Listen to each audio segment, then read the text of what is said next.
Bienvenue dans les chroniques fantastiques du chiot. Vous venez d'accueillir un chiot ou vous vous préparez à son arrivée. Vous voulez lui offrir les meilleures bases pour une vie sereine et équilibrée. Je suis Priscilla, comportementaliste et éducatrice et je vous accompagne avec des conseils bienveillants, concrets et faciles à appliquer. Ici on parle éducation, compréhension et complicité. Toujours dans la bonne humeur.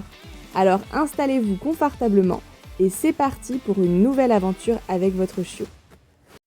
Bienvenue dans ce nouvel épisode du podcast. Aujourd'hui, on va aborder une question fréquente des propriétaires de chiots. Pourquoi mon chiot refuse-t-il d'avancer en balade? C'est frustrant, n'est-ce pas? Vous vous imaginez déjà en train de profiter d'une belle promenade, mais voilà. Votre chiot reste planté là, figé, comme une statue. Pas de panique, ce comportement est normal et peut être facilement compris et surmonté.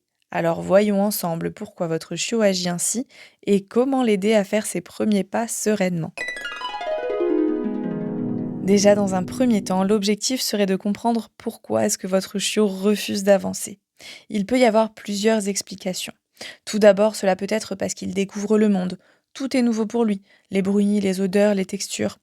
Il peut être submergé par tant d'informations, du coup inquiet, du coup il prend le temps d'analyser.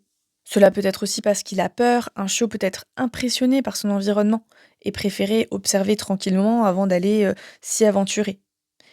Il se peut aussi qu'il n'ait pas encore confiance en la laisse. Porter un collier, un harnais, une laisse et être attaché, c'est une sensation étrange au départ, quand ils n'ont pas été habitués à tout ça. Il se peut peut-être aussi qu'il soit juste fatigué ou inconfortable. Une balade trop longue ou un harnais mal ajusté peuvent le gêner. Je vous recommande à ce moment-là de respecter son rythme, ne le forcez pas, laissez-le explorer à son propre tempo, prenez le temps. C'est sûr que vos premières balades vont peut-être paraître très longues, mais le but c'est qu'il puisse découvrir tranquillement le monde qui l'entoure. Encouragez-le positivement, félicitez-le et incitez-le à avancer en douceur avec des gestes rassurants. Utilisez la motivation naturelle, un jouet, une friandise ou même votre voix pour l'inciter à bouger et à se déplacer.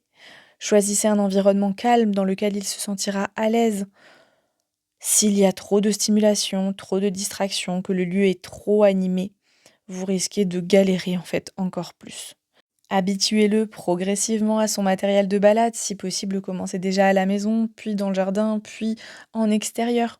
L'objectif est qu'il se sente confortable et à l'aise avec son matériel. Choisissez, comme je vous l'ai déjà dit dans les épisodes précédents, une laisse suffisamment longue pour qu'il ne se sente pas bloqué et en tension en permanence.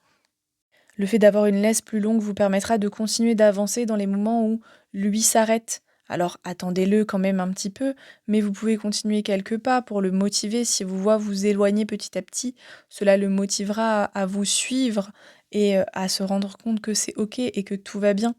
Donc le fait d'avoir une laisse plus longue vous permet ça. Si vous avez une laisse de 1,50 m, vous allez être juste à côté de lui, vous ne pourrez pas continuer d'avancer pour le motiver.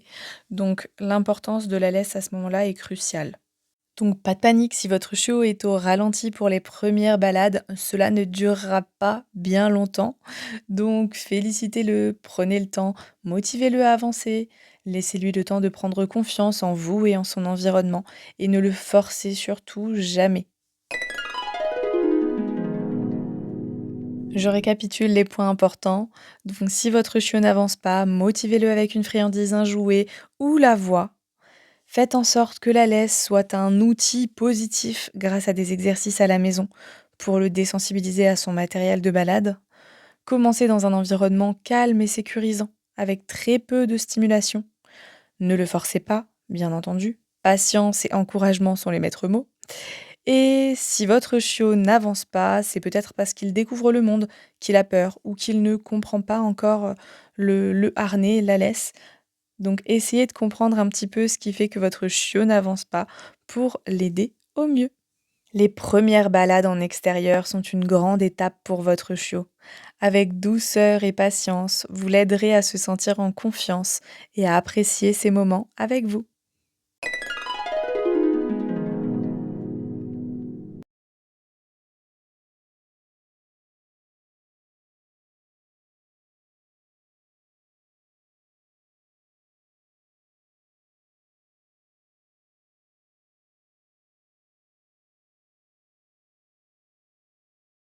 Merci d'avoir écouté les chroniques fantastiques du chiot. Si cet épisode vous a plu, pensez à vous abonner pour ne rien manquer. Et pour soutenir le podcast, laissez un commentaire ou une note, ça m'aide énormément et j'adore lire vos retours. Si vous avez des questions ou envie d'échanger, rejoignez-moi sur Instagram en message privé. Je serai ravie de discuter avec vous. À très bientôt pour un nouvel épisode rempli d'astuces et de bonne humeur.